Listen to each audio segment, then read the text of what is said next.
I'm here speaking to you because today on the news I saw a piece about the schools in Birmingham where extremist views were being held, and it was worried about them being taught within the school. Now obviously I'm completely horrified by this.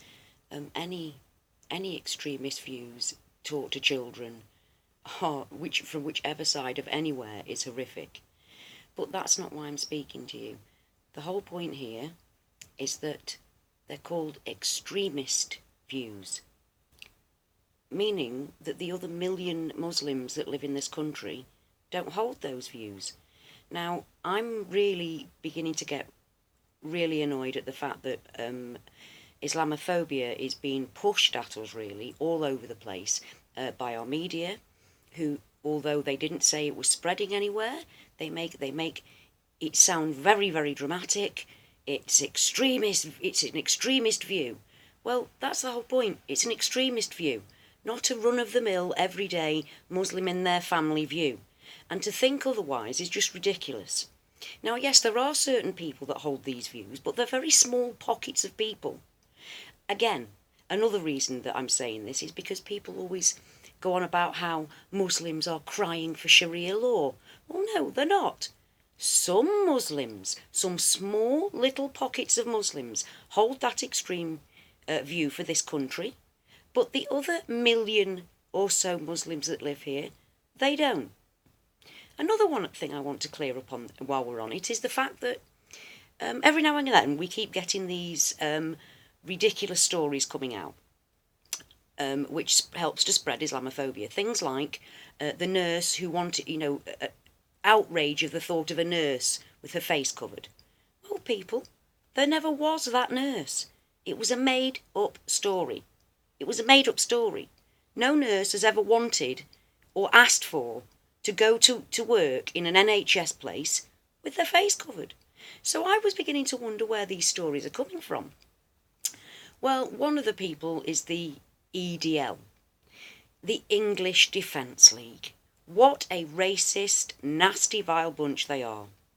And their view of what Islam is as twisted as the people who are extremists. They are tarring everybody, every Muslim, with the same brush. And that's just ridiculous. We live side by side with each other all the time. You buy your kebabs off them at night, on a Friday night after you've come back from the pub. There is no screaming for Sharia law. You can fly the British flag. No Muslim has said you can't. Now think about it. The EDL are coming out with things like this. Not just the EDL, but other groups such as this. But the EDL in particular worries me because on every march they have, there's always somebody with an Israeli flag. Now, what's Israel got to do with England? I don't know. Well, it hasn't. So get out of it for a start. And considering Israel are busy saying that they are tolerant, seems a bit weird, doesn't it? That somebody with an Israeli flag, with really racist attitudes towards Muslims, goes on an EDL rally.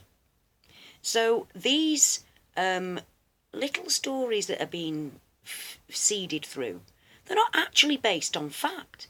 Nobody's calling for Sharia law, except for a very small amount of people. There aren't Muslims screaming for us to take down our St. George flags. That's not happening either. It's just not right. I want you to understand, extremism is exactly that. It's an extreme version, and it has no bearing on the normal Islam that everybody else, the other million Muslims, practice. So please, people, understand this.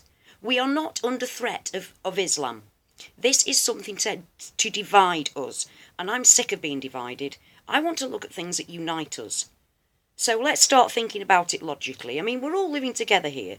There's not great outcries of Muslims in the streets screaming for Sharia law. Let's get a grip. Let's get a grip.